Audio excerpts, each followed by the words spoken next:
in their 20s. And it's true, they were labeled by the boomers as Generation X. They resent the boomers, and I do understand the reasons for the resentment. I'm going to ask those of you who are Generation Xers, those of you who are in their 20s, and those who are older brothers and sisters and parents of those in the 20s, to see if we have actually stumbled into some truth here. Because I have been looking for reasons to be optimistic about the America of tomorrow, and I think I'm starting to find something here. And you may have discovered this yourself. It's entirely possible that these folks in their 20s are actually going to practice what the folks in their 40s, the boomers, have been preaching. Folks in their 40s aren't necessarily practicing what they're preaching about personal responsibility and the taking thereof.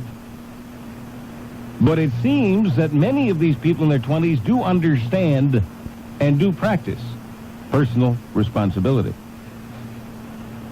And so I want to read this facts to you and get some responses from those of you who are in their 20s and those who are older brothers and sisters, which means folks in their 30s, and parents, those of you who are in your 40s, almost 50, and have children in their 20s. Because I think we have stumbled into some reasons for optimism, which is something we desperately need right now.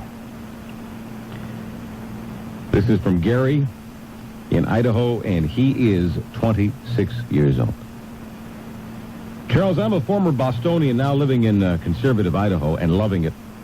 I'd like to give my input to defend my generation, which has been dubbed Generation X. I was born in 1968, 5 days after the Tet Offensive. This would make me 26. I believe you are right about the mood of my generation, but I would like to take it even further. My theory is that every generation is shaped by the atmosphere in which it is developed. The World War II generation grew up in a time of the Great Depression and the war. This was an atmosphere of desperation and true fear of losing freedom. Thus, this generation that grew up in the war, turned out very conservative. They never took for granted all that this country offered. The generation that followed is the infamous baby boomers. I view this generation as never having to face the adversity that the previous generation faced, and I perceive that this baby boomer generation became totally self-absorbed. For example, let's kill the babies that may inconvenience our lives. Let's go where you want to go. Let's do what you want to do with whoever you want to do it with. The mamas and papas and all that. Every time I see a movie from the 1970s, I see how the National House was not cleaned, how all the rules were lax, how cities were filled with trash, and streakers ran amok in the streets. Now, if you watch any teen movie in the late 70s and early 80s, teen movie, high percentage of these teens are portrayed as drugged up and sex-crazed. Now that our generation is in college and in the early stages of the workforce, we realize that the previous generation has left us mess after mess after mess to clean up. And then they have the gall to report us as being a generation that has no direction or no drive to F up the mainstream, referring to what Bono was talking about. Bono the boomer on the Grammy show, giving heck to the young of the 20s, to this so-called X generation, telling them that they ought to be more rebellious, that they ought to get off their duffs and ought to F up the mainstream. Gary Norris concludes, the people in my generation, Chuck, want freedom and prosperity, and they want to be in the mainstream. They don't want to F up the mainstream. And we don't give a damn about Woodstock. Thank you, Chuck, for listening. Signed, Gary Norris, Idaho, a former Bostonian, now an Idahoan. What do you say? Has he got something here? Our generation, now that it's in college and going through the early stages of the workforce, we realize that the previous generation has left us mess after mess. And we want to join up with the mainstream. And we want to be responsible. And we want to play by the rules. Do you believe it? Is that what you're seeing? Are you seeing a more responsible generation here, is the question. Because if the people who are now in their 20s are more responsible than we boomers were when we were in our 20s, then I think we've got a lot to be optimistic about. I think we've got a lot to look forward to. But I don't want to be a Pollyanna about this. I don't want to be a cockeyed optimist. I mean, I'm playing the hunches right now. I happen to be fortunate these days to be meeting many of this so-called generation. And I am impressed. At the risk of sounding patronizing, I am very impressed by their ability to be responsible, by their ability to be down to earth. They are not humming for peace. They're not new aging me. They are real. They are grounded. They are mature. They are responsible. At least the ones I'm meeting. All right? And the ones I'm hearing from. But clearly there must be a core of decent, play-by-the-rules, responsible people in their 20s out there. And if that doesn't give you hope for the future, I don't know what does, and I don't know what will. So I want to hear from those of you in your 20s and those of you who are brothers and sisters of those in their 20s and mothers and fathers of those in their 20s. Talk to me about this. Because we need hope. Without hope, there is nothing. But we need real hope, not false hope. So I'm looking to you to provide me with more than just a yes or no. Talk to me about this. Talk to me about whether or not you perceive this so-called X generation, these folks in their 20s, to be, for the most part, a play-by-the-rules decent bunch. One that gives America lots of reason to be optimistic. My number is 800-878-TALK. 800-878-TALK. I am looking forward to hearing from you. Charles Adler with Hot Talk. And now a word about committed to weight loss. 1-800-878-8255. Now back to Hot Talk on Talk Radio 58 KFXC. Hot Talk with Charles Adler, the definitive daily conversation with the American spirit. Okay, we kick it off with Williamsport, Pennsylvania. Joe in the car. Hi. How you doing? Good. Just picked you up here at Williamsport most recently, and I've got my radio on. It's catching up to me here. WRAK picked you up here, and we're happy to have you. It was a wise decision on their part and a wise decision on your part to get involved. What have you got?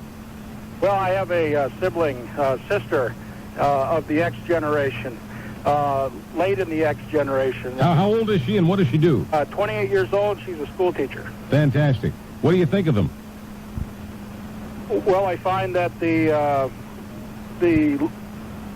people of that age seem to have followed into the generation just in front of them. I find that she expects things to be handed to her a little bit more than the generation that I am from. I'm in my mid-30s.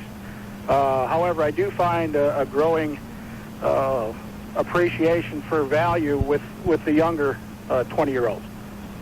Well, that's what the advertising people are finding. The advertising people are finding they can't snow when they're trying to advertise, when they're trying to target the people in their 20s with their products. They find they can't snow them with the same gimmicks that they hit us boomers with. They say that these people want value, that they're grounded, that they're real. Is that what you're finding? I have to agree. I do find that my generation, however, seems to be thrown into an oblivious group here. How old are you? 35 years old. Okay, and I guess you don't feel like a member of the so-called X generation, and you're not quite old enough to be a boomer either, right? No, definitely not. In fact, I try to disassociate myself with the boomers as much as I can. Well, I have tried and tried and tried, but I think when I'm honest with myself and I look in the mirror, I must admit I do have some boomer in me. Well, as a conservative Republican, I'm sitting here looking at a lot of people just a few years older than I am with completely different views, some of even with the same upbringing that I have, I wonder where these people come from. Joe, thank you so much for the call. Okay, thanks. Some of them are coming from your neck of the woods. This is Denise in Orangeburg, South Carolina. Hi. Hi, how you doing? Good, good. What's your relationship to the generation of the 20s? Okay, I'm 31, and the relationship is I'm his sister. Uh-huh. And how old is he? 26. 26. Well, then you've got a good window on this. Yes, I do. Talk to me about it. He's very responsible. Like I was, I've always looked. I used to not think that he had very many, thoughts about things, but he does. He works 2 jobs. He has his, he's a very conservative worker. He has his own business, and I find that they have worked themselves more to the point that they know, what they want. Well, in that case, would you share with me some optimism that we have lots of good to look forward to if we're raising a generation that is real, that is grounded, that is responsible? The optimism that I can give is that I have learned lessons from him, and I'm older than he is. He's taught me a lot about responsibilities and taking the gun by the front and just going with it, and just... Well, that is interesting. That inspires me to hear it, and it's not only instructive, but it's quite generous of you to say it and to be that candid about it. Denise, thank you so much for the phone call. My name is Charles Adler. My number is 800-878-TALK. Mark is in West Palm Beach, Florida. Welcome to Hot Talk. Hello, Charles. Hi. How are you? Good. I'm a Generation Xer. Terrific. How old are you? I'm 26. I'll be 27 this year. What are you up to? Well, I'm up to a lot. I agree with everything you say about taking on responsibility. Just let me tell you a little bit about myself and maybe my wife, too. Super. I'm listening. I work full-time. I get up at 3 o'clock in the morning, and I have, 10, 12-hour day. That's normal. And my wife goes to work about 2:30 in the afternoon. She works her 8-hour day. And while my wife's at work, I watch my daughter. Plus, also, I'm a minister at a church over, 250, 300 people that I work part-time. I don't get paid for that. It's all volunteer. And after being married for just 4 years, we own our own house. We have a daughter. She's 2.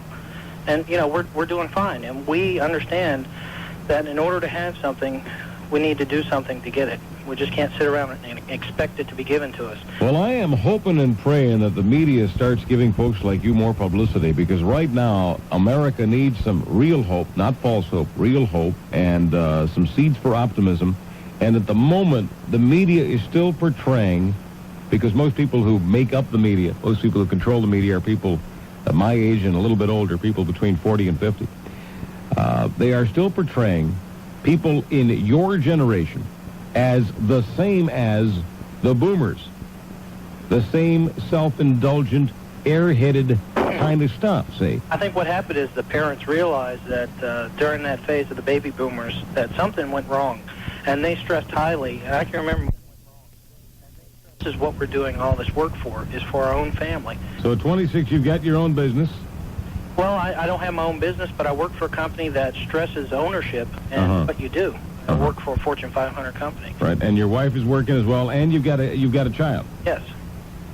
And we take care of everything. We meet our bills. We have money left over to do the things we want to do. And like I said, after 4 years, 2 years of that with a child, we own our own house, and we're doing okay. Well, listen, I'm impressed. Now, I know you didn't call me to impress me. You called because I was asking for evidence of a hunch of mine, and my hunch is that there are many like you, and the country ought to start finding out about it. Sure, there are plenty of me, and I can give you many examples of and that. I suppose friends of yours. You say you're a minister as well? Yes. Okay. I imagine there are several members of your congregation who are also living the kind of life, walking the walk that you're walking. Sure they are. We're full of them, plenty of them, and they're all in leadership positions. Listen, that is great. Thank you so much for this. Okay. Thank you, Mark. Listen, I know it's not the headline story. I know it's not Bosnia. I know it's not Garage Day falling and Americans are supposed to feel guilty and all. I understand. This show is not just dedicated to the headlines, okay? The fact that there are millions of people in this country between the ages of 20 and 30 who are living like Mark ought to be a headline story. Okay? I think it's important. If you don't think it's important, please come on and give me your best argument. Please do it. I think it's really important. Even when it's good news, yes. I don't think we have to have bad news for it to be important, for us to talk about it. This is the best news I've heard in a long time. Let's go to Katie in Highland Beach, Florida. Hi. Hi, Charles. My name is Katie. Thank you. I'm 26 years old, and actually I'm at work right now. I'm tuning in to tell you that I don't think that people who are in my bracket are unintelligent and they're not concerned about what's going on in the world. I have lots of friends who are very involved in the community. I'm very goal-oriented and very hardworking, as is everybody that I know. I don't think that everybody wants to just watch the world pass them by. I think everybody wants to go places and achieve. And it's not that a lot of young people want to rebel, but they want to be a part of what's going on and they want to be involved in it. Let me ask you this. Do you think that your generation is getting a bad rap? Do you think that people in this country are being misinformed about what you and your generation is all about? I think so, a little bit. I think that within every age group, there's certain people who do want to achieve and there's people who don't want to achieve. And like the previous caller said, I think it does stress a lot on family values. I was brought up in a very conservative family, and I was taught that your family is the most important thing. And well, Katie, just hang on to me because I want to continue this conversation with you and anyone else who wants to get involved with this. The number is 800-878-TALK, 800-878-TALK. Charles, The definitive daily conversation with the American spirit. Hot Talk with Charles Adler. Let me just take an excerpt here from a column in the New York Times. This was on advertising. This was in yesterday's edition. Question was, how do you turn on the 20-something market? And they talked about certain commercials that were working and certain commercials that just were not working. And let me just give you some of the so-called expert analysis of what this 20s generation is all about. Value, value, value. Value is more important than hipness with this group, say the experts. This group, these people in their 20s, like the ones you're hearing from, much more pragmatic than their parents were. In a bad economy, everyone becomes more value-oriented.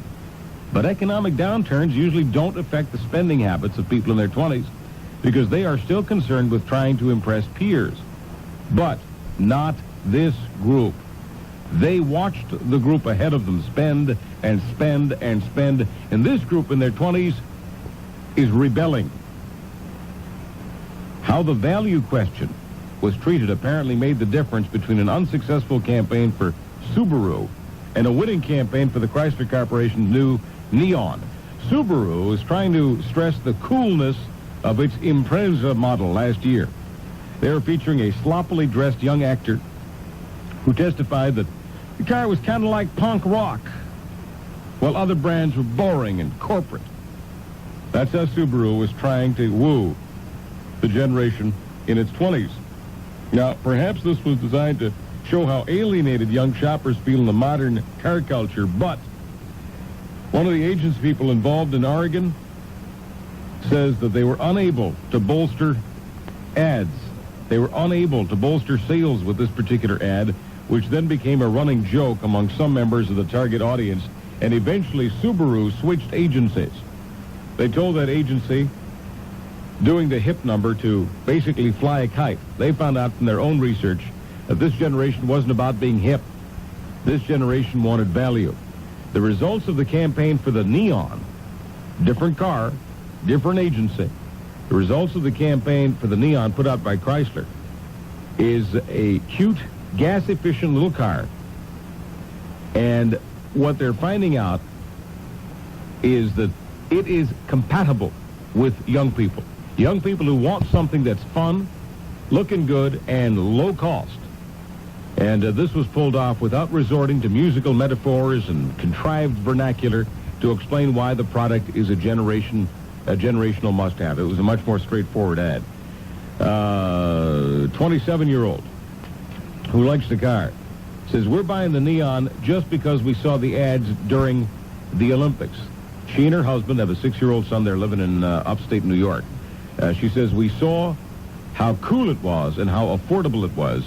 The advertisers made it seem very 1994. Now, baby boomers, my generation, my ilk, baby boomers were flattered when product hawkers made them look rich and credit card commercials told them membership has its privileges. The baby boomers still respond positively to ads for hot-looking cars and other products that they perceive will enhance their image. But people in their 20s have an image problem with that kind of approach. Let's take the ad for Sprite, for example. It's popular among those in their 20s, part because its characters are a departure from the typical cast of white kids in bad hats, but also because it so completely deflates the image issue. Hipness isn't hip for the generation of the 20s. They are less about punk rock and more about common sense. And I guess we're hearing a reflection of that today. We're going to do some round tabling here. Katie, I want to get back to you for a bit here in Highland Beach, Florida. I want to thank you again for calling. Before the break, you were being asked a question by me about whether or not your generation was being misportrayed in the media. And you want to say what? What I was saying was simply that the media portrays us, the young generation, as not very hardworking, kind of like slackers, I guess you could say, in a way. I think that, when you talk about wanting to get involved and being hardworking, it does all revert back to family values. And I think that if you have good family values, that follows through within work and play and family, and everything seems to kind of fall together. Let me ask you this, Katie. When you talk about the media, you're talking about shows like Roseanne or Beverly Hills 90210. Is that right? Pretty much. I'm kind of referring to what you're saying about Bono and things. I mean, I enjoy the music, but it doesn't mean that I don't care about what goes on around me. So when Bono tells you that it's your job to try to attack the mainstream, your response is? I don't want to attack the mainstream, and none of my friends do. I don't think that that's the important thing that's going on. I think that people have a lot more other things to be concerned with than attacking anybody. I think that they want to go out and achieve, and they see certain things that have happened in the past couple of years, and they don't want that to happen to them. They want to achieve, and they want to do it, and I don't think that they're very concerned with attacking anybody or the mainstream, and they just want what's good for them and their families in the future. Katie, are you pursuing a career right now? Yes. In fact, I run my father's company. What's that about? It's a home inspection company. Mm-hmm. Can you just hang on the line and join a little bit of a round table here? Would you have a moment? No problem. Okay, great. Let's bring Greg on from Brooklyn, Ohio. Hi. Well, hello there. I tend to disagree with Katie. How old are you? I'm 29.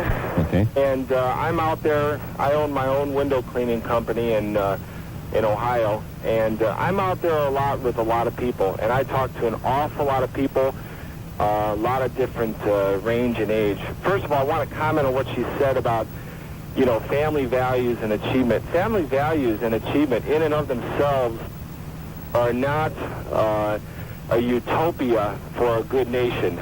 Family values in and of itself, although it is extremely important for us to have those, it could turn us inward where we stick to our own families, our own lives, our own little homes, our own little dreams, and we forget other people that aren't as likely to have those opportunities as we are. Not everybody's gifted with the talent to own their own business and so forth. That's the first thing. Also, achievement, being able to achieve doesn't necessarily bring about a good country. Look at all the achievement that's happened in this country, all the technological, things that have gone on, and the great life we do live, and I'm glad we live it. And yet, we're at a moment's notice willing to give up our freedoms for protecting those achievements, such as our president, our beloved president, getting on a radio show, a radio, station, and doing his radio address Saturday, and saying that, for to achieve better security for us, we need to kind of just forget about the Fourth Amendment. I feel the baby boomers are one of the biggest reasons why our country is collapsing, and unfortunately, I'm in the minority in my group. I don't believe in any rights being taken away for the good of... I don't see what that has to do with achievement. I mean, you're saying that achievement isn't necessarily all that it's stacked up to be. Would you rather live in a country where very little is achieved? No, that's not it. I'm just saying in and of themselves, achievement and family values don't cut it. I think an intellectual person, a person that thinks about things, a person that reads and looks at history and remembers where their country has come from and where it's going, and the sacrifices that have been made in the past and the ones that will be made in the present, because obviously we'll have to make some future sacrifices. Greg, hang on. We'll pick up on this in just a few minutes and get back to what the 20s generation is all about. I'm not talking about the 1920s. I'm talking about people who are living here in the 90s who are between the ages of 20 and 30. My name is Charles Adler, and this is Hot Talk. Now back to Hot Talk on Talk Radio 58 KFXC. Hot Talk with Charles Adler, America's best friend. To hook up with Chuck, punch 1-800-878-TALK. Mary is in Orangeburg, South Carolina. Hi. Hi, how are you? Good. Are you a 20s generation kind of person? I certainly am. I'm 25 years old. Would you like to respond to some of what you've been hearing? I certainly would. I'd like to respond first to the lady who is still on the round table, I take. Yeah, she's Katie in Highland Beach, Florida. Okay, Katie, I do agree with what she has to say. There again, I know I'm in a small town and we could be considered Bible Belt people, conservatives, whatever you want to call us, but there again, this town, believe it or not, is becoming younger and younger, and it's filling up with more and more people in my bracket who agree with what Katie and I feel. And they're deciding to stay in the small town. Yes, they are. And because there was a time in this country when people in their 20s would almost automatically leave. Yes. The two metropolitan cities surrounding us, Columbia and Charleston, are finding that smaller towns are becoming the suburbs of those areas. And in those areas, you'd be amazed at how many young families who are devoted to family are inhabiting that area. And that brings the point of the family values. Is it Greg that we were talking to earlier? Yeah, I was having a little trouble, to be honest with you. I was having a little trouble connecting the dots. But yeah, Greg was on a few moments ago. He was stating that family values and achievement were not the utopian solution or the panacea for the problems we're dealing with right now. I disagree with him on what he stated about family values, and I wonder if Katie would agree with me on this. I feel that if we do pay more attention to our family values, like Greg described, by becoming not more insulated but more involved in the family. Once we become comfortable and happy with our family, that will extend to those around us. Not only are we involved in our family, we become involved in the families and friends surrounding us, because that is something that we want to share. I think it's entirely normal, and Katie, correct me if I'm wrong. Why don't you come on board with me here? It's entirely normal to be involved with your family first, but chances are, if you are more involved with your family, you will get more into the community. Those baby boomers who were self-involved, just into themselves, just into their individual selves, were less likely to get involved with the community. I think it starts with family, does it not? Absolutely. I agree 100%. I think that if you're involved with your family, then that opens up your eyes to other people around you. I think that... well, your family is your best connection to the community. If you your spouse, your children, friends of your children, I mean, that is your connection with the community. Absolutely. I think that in the past couple of years, with the recession and family problems that people have been running into, I think that very successful families, many that I know of who have run into, say, financial problems, they have their family to rely on, and that gives them a backbone. Thank you so much for this. We're going to continue this in just a few minutes. For those of you who are privileged to stay on, this is Hot Talk. The preceding program is copyrighted by the Sun. He's intelligent, humorous, and opinionated, with a passion for the American spirit. Charles Adler. Hello, FOC's friends of Chuck. Coast to coast across America, the beautiful. The conversation that we're having today has a lot to do with the folks in their 20s, but it has much more to do with much more than that. It always does. It was triggered by the fact that I've been doing some thinking about negativity in our society. Been doing some thinking about cynicism in our society. Saying to myself that, hey, cynicism is like cancer. I don't care how bad things get. If we become hostages to our cynicism, it's all over. Slam the gate, America. Turn the lights out. The party's over.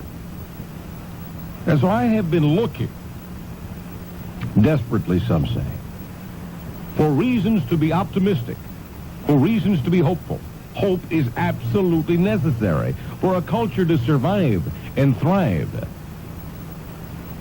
And so in doing some reading, much of it, faxes and letters to me, much of it from people in their 20s, I stumbled into some hope. I stumbled into some fruit for optimism. No, I didn't stumble into some fruit. I said I stumbled into some fruit for optimism. Sarcastic boomers that you are, some of you. Trying to pick a fight where there is none. And one of the faxes, which I excerpted from earlier, from a Gary Norris in Idaho, who talks about being 26 years old, who talks about his generation being grounded in reality, not hipness, not new ageness, not drugs, but mainstream. A generation that doesn't want to fight the mainstream, a generation that doesn't want to destroy the pillars of the establishment, a generation that actually wants to join the establishment. A generation that is much like the one that grew up in the 1950s, in the Leave It to Beaver era, believe it or not. I know, Hollywood doesn't portray them that way. Hollywood portrays people in their 20s to be no different than the people who are writing the scripts who are in their 40s and 50s. But I'm here to tell you, like so much else that is brought to you by media, it is a distortion.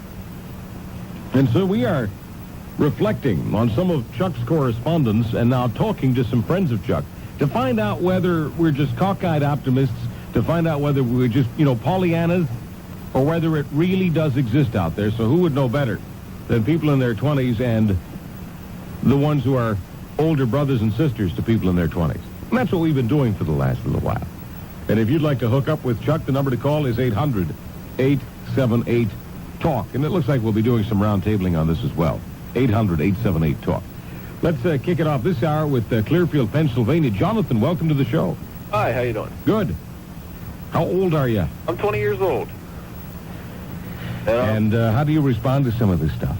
Oh, I'd just like to say it's basically a crock that all we want to do is go out and have fun. Because I'm a college student, my second semester sophomore. I'm working at the local grocery store. And then just this year, I played on the Lock Haven ice hockey team with the campus. And right now, my brother and I and a group of kids, we're trying to organize a roller hockey league here in the town. And to get this organized and off the ground and working, we're going to need a lot of help from the people in the baby boomer generation to get this all going. To quote the Cyndi Lauper song, Girls Just Want to Have Fun, you're saying that you and your buddies are not just about getting a fix, whether it's a drug fix, smoke fix, booze fix, sex fix. You're not just about having cheap thrills. You actually have a goal-directed life that you choose to lead. Yes, we do. And let me bring Randy in at this point. Jonathan, just stay on the line. Okay. Stay on the line. We've got some good stuff happening here. Randy's in Nampa, Idaho. Hi, Randy. Hello, sir. Thanks for coming on down. How old are you? I'm 31, but I got two brothers younger than me, and I'm a pastor, and part of my portfolio is young marriage. And do you see a major difference between members of your congregation, young marrieds in their 20s, and those who are, say, 10 years older than you? Oh, absolutely. First of all, I'd like to say that in everything I read, everybody's telling me that younger people in groves are starting to attend churches now in greater numbers. Mm-hmm. And to me, that tells me that they're trying to return to some kind of moral and ethical value that they had saw probably in their grandparents. So you're saying that this is fascinating. It's like we're skipping a generation. This generation, you're saying, relates better to its grandparents than to its parents. Oh, in many ways, yes. Well, let me ask Jonathan how he sees that in Clearfield, Pennsylvania. Jonathan, where do you come down on this? Do you find that it's easier to relate to your grandparents than your parents? And I want to give you some time to think about that and answer the question just a few moments. And Steve in Tomah, Wisconsin, hang on. Greg in Pennsylvania will get to you as well. And anyone else who wants to hook up right now at 800-878-TALK. America's best friend is Charles Adler. For the right stuff, punch up 1-800-878-TALK. I love it. Randy in Nampa, Idaho. He's 31 years old, and he pastors to people who are in their 20s, and obviously to people in their 30s and 40s as well. And he makes the point that many people in their 20s right now have an easier time relating to their grandparents than to their parents. And I want to see if Jonathan in Pennsylvania wants to pick up on that. Jonathan, what do you say? This is easier to relate to your parents as it is to your grandparents, because your grandparents pass their values on to your parents, and your parents just pass those values on to you. So I find it just as easy to relate to one as it is the other. Well, then why don't you explain what it is that you're talking about, Randy? Well, just try to clarify a little bit, because what Jonathan says makes sense, and I guess what you're saying, Randy, is that in many cases, the parents, which are a lot of folks who are about my age, about 39, did not practice the values taught to them by their parents. Is that what you're saying? Well, yeah, and I can look out at a congregation on any given service, and I can see a 60, 70-year-old, many of them. Then I can see that 20s, maybe early 30s, a bunch of them, and see they're the most active people in the church and strong about how they believe in some of those moral and ethical values. And you're saying a lot of the folks who are around 40, between 40 and 50, are much more passive? Oh, yes. In fact, much more absent. Yeah, but they're busy. You know, life's taking them, and they've got jobs to do and families to raise and those type of things. So I'm not saying they don't have value. It's just I see more and more. We have 6 new couples. It's come into our congregation just in less than a year, all 20s, and they see a return and desire. Well, I just feel this need for my children. I feel this need for of the moral value for my families, and I think that attack of mainstream that somebody had talked about on one of those award shows you were talking about. Yeah. I think they saw that the attack on the mainstream was... Jonathan is in Pennsylvania. Jonathan, do you discuss any of this with your parents? No, I don't. That just kind of, it's not really relevant to me, what Randy's saying. You're saying that you don't see a difference between you and your parents' generation. But do you understand where this issue comes from? Do you understand that in many cases, the parents of those who are in their 20s are considerably more liberal than the kids they're raising? Can you see that? Yeah. That's where this issue's coming from. Yes. Yeah. Jonathan, thank you so much for the call. Randy, stay on with me, and let's bring Steve on here from Tomah, Wisconsin. Hi, Steve. Hello, Chuck. I am one of your ESOBs, Professional Students of Broadcasting. Oh, terrific. I work at one of your affiliates. Fantastic. Hey, How old are you?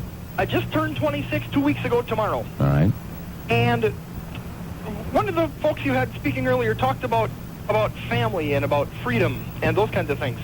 I was watching a television program this week, and I came away with the thought, hey, whoever said freedom was an entitlement?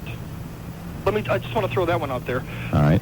The thing I want to kind of bring up is I have a lot of friends, former high school classmates and friends a year or two behind me in school who used to be fairly rowdy, who have gotten around to, who are in their early 20s, middle 20s, settling down, getting married, and they like it. And, one of the things I want to ask Randy is, talking back toward kids my age, do you find it hard maintaining what I will call a time connection? Because I work in radio, and I deal a lot with high school kids. And I am finding now that keeping some kind of a connection to that age group is difficult. Randy? To which age group? The teenage age group or the 20-year-olds? Well, Steve is 26, and he says he's having a hard time relating to some of the 15 and 16-year-olds. Well, I agree with that, because part of my other portfolio is young people, is that youth group. But what I have found is that so many questions these young people have today and they're dealing with condoms being passed out in schools and these issues. I think that's one of the reasons that forces the reason the 20-year-olds are heading for the values that they seen a generation ago, because they begin to question everything, with people saying, sex is not okay, but then they hand you a condom in school and all that confusion. And I think those teenagers are looking at that too, and eventually as they mature, they're going to try to come up with a conclusion on their own to answer to that, just like the 20-somethings are now. Well, Randy, let me try to connect with some of what you're saying with this business of the condoms in schools and promiscuity and what have you. Look, if it's true that in every generation we see teens wanting to rebel, isn't it logical to assert at this point in this country that there's a good chance that a significant segment of teens would rebel against those who are passing out the condoms? Oh, yeah. They can rebel over anything you set out there. I mean, if condoms are the establishment, and teens generally tend to buck the establishment and generally say they don't want to conform and want to think for themselves, if the establishment now is all about condoms, then there's a good chance that there will be a significant segment of teens who say, hey, that isn't for me. Oh, yeah, that's typically how they respond, but I find them also responding, and I do premarital counseling for couples thinking about getting married. I hear them saying, well, no, we don't want to have any sex at all. And I think there's even a quote, if you allow me to use that as a rebellion against the... Well, it's entirely possible. I mean, let's face it, promiscuity in its earlier stages in the 1960s, we didn't call it promiscuity, just, the make love, not war stuff. I mean, that was a rebellion against war. That was a rebellion against the so-called military-industrial complex, the establishment, whatever cliche you want to throw out. The point is that free love, to some extent, was a way of rebelling. Yes, it was freedom of expression, but it was also rebelling, an in-your-face kind of thing against the establishment. So it's entirely possible, like you say, that right now even the practice of celibacy, as it were, could be characterized in some cases as a form of rebellion. Stephen, Toma, do you buy that? Yeah, in fact, if I may, let me expand on that a little bit. I think one of the reasons that the folks in my generation, I am a radio advertising executive and a talk show co-host. One of the reasons I think the 20-ish people my age are settling down is partly because they are looking back at the high schoolers and the teenagers now and seeing all of these teenage pregnancy problems and seeing all of the other stuff that they're going through and the confusion they're going through with what they're being taught, and saying, hey, this is as good a time as any to find whoever and settle down and be done with it, because, I mean, we've all heard the comedians say this is not the time to be single and looking. I am 26, and officially I am a virgin. And I go by the old, I am a guy who, when I have a date, open the doors for the ladies and the flowers and, and the wait till you're married, the whole bit. I don't know where I learned it, if I got it from my parents, if I got it from 60s, early. No, I think that you are on the cusp of a definite change. I mean, when I was 26, I could not have found anybody. I'm not saying I couldn't have found any virgins who were my age at 26 and virgins. The point is, I couldn't have found anybody to actually say it publicly or to actually say it proudly, because that would have been it would have felt like something they were ashamed of, something they would complain about privately, not something they would talk about publicly. So we are definitely seeing a change here. I just want to pick up on this conversation in just a few moments. Got to do some brief business with America here. My name is Charles Adler, and we're talking about people in their 20s and what they're about, their values, their personality traits, and the differences between them and those of us who are in our late 30s and 40s now, who at one time were definitely 25, 26, and 27, but boy, were we ever different. This is Hot Talk. And now about what it's like and about what the real image is, as opposed to the image we get in media. Back to Randy in Nampa, Idaho. I'd like him to reflect on some of what has been said. Hi, Randy. Hi. One thing I think we don't give the 20-somethings the credit due them. They're intelligent people. And I think they figured out the attack, the mainstream, free love, God's dead, 60 stuff didn't work. And they've decided to find something that will. I wonder if some of them resent the fact that when we talk about education, when we talk about education in this country and how it's putting out a generation of gnomes how it's growing a generation of idiots, people who don't do as well on SAT tests, people who don't do as well as people in other parts of the world. I wonder if they take some of that personally. I wonder if they sit there and go, hey, wait a minute. Hey, wait a minute. You're talking about me, and I resent it.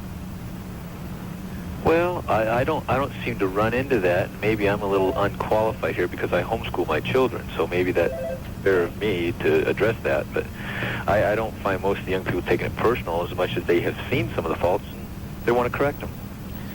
I wonder if you'd want to respond to that one, Steve. This business of people who are now in their 20s who have been through the public school system and are listening to commentaries on radio and reading in newspapers about what they went through, did not graduate a civilized human being, someone who was taught reading, writing, and arithmetic. It didn't happen. I wonder if there's any resentment out there about those kinds of commentaries and those kinds of characterizations. Well, it is certainly possible, I suppose, that there may be some people out there who just don't feel that they, got the kind of education that, their parents paid for. I've got a couple of real good friends here in the city of Toma who teach, one who teaches in a different district, both who say it's not that we're not teaching them, it's that we're teaching them the wrong stuff. Teaching them stuff that is not applicable to the outside world when they get done. There's a couple of points I want to throw in from my last bit here. Number one, about, the kids my age settling down. I keep using the term kids. I'm using it, facetiously or whatever. Number one, it's safer now. It's safer now to be single almost than to be looking. My running term is ASAP, as single as possible. The other one is I think I am one of these people. I read the commentaries and I listen to shows like yours. And one of the things I think is there are people in their 20s who are in college and realizing, number one, I may not have a job or find a job when I get out of college. They're looking around at the government and at things and saying, God, what a mess. We've got to get control of our former rowdy habits and settle down, or however you want to define it, and get control of ourselves. The next step then has got to be find a way to take control of our country back because we know what kind of a mess it's in. We're not as stupid as everybody thinks. Randy? Well, that was my point I made when you first got me back on the line here this time, was they're not as dumb as we like to make them out to be. I think they figured it out. Some of the old ways don't work, and they've got their ideas now and saw what's good. They're getting to weed out what didn't work and what did work and get to apply that some of their stuff. I think they're a bright generation of people. Randy in Nampa, Idaho, thank you so much for the inspiring words. And Steve in Toma, Wisconsin, and good luck to both of you in your careers, one as a pastor and another as a broadcaster. This broadcaster is Chuck, and this is Hot Talk. United Nations Commander. Gary Noyce in Idaho was the one who did the faxing. Charles, I am a former Bostonian now living in conservative Idaho and loving it. I'd like to give you my input to defend my generation, which has been dubbed Generation X. I was born in 1968, 5 days after the Tet Offensive. This would make me 26 now. I believe you're right about the mood of my generation, but I'd like to take it a couple of steps further. My theory is that every generation is shaped by the atmosphere in which it develops. The World War II generation grew up at a time of the Great Depression and, of course, the war. And this was an atmosphere of desperation and true fear of losing freedom. Thus, this generation was very conservative, never took for granted all this country offered. The generation that followed is the infamous baby boomers. And I view this generation as never having to face the adversity that the previous generation faced. I perceive that this baby boomer generation became totally self-absorbed. For example, let's kill the babies that may inconvenience our lives. Let's go where you want to go, do what you want to do with whoever you want to do it with. All that mamas and papas stuff.